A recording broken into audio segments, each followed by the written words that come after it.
புதினா சாதம் இந்த மாதிரி சுண்டி வந்துருச்சு பாருங்கள். புதினா அரைச்சி ஊற்றினது, கடலப்பருப்பு, உளுத்தம் பருப்பு, பிரியாணியில் சோம்பு, பட்டை எல்லாம் போட்டு தாளித்து வச்சு புதினா அரைச்சி ஊற்றி வச்சு இஞ்சி பூண்டு பேஸ்ட்டோட கலந்து இந்த மாதிரி எண்ணெய் பிரிஞ்சு வந்ததுக்கப்புறம் நம்ம இறக்கி சாப்பாடு போட்டு கிளறிக்கலாம். இந்த மாதிரி எண்ணெய் பிரிஞ்சு வந்திருக்கு பாருங்கள்.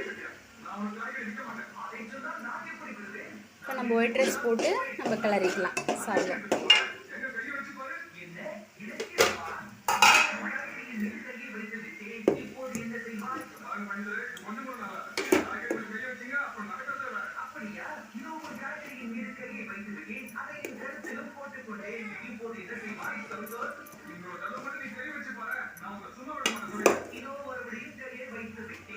வாங்க ருசியான புதினா சாதம் சாப்பிடலாம்.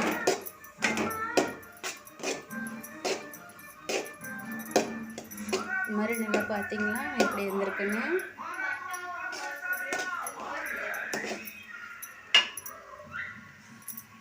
வாங்க புதினா ரைஸ் சாப்பிடலாம். இன்றைக்கி எங்கள் வீட்டில் புதினா ரைஸ், உருளைக்கிழங்கு சிப்ஸு, மாங்காய்.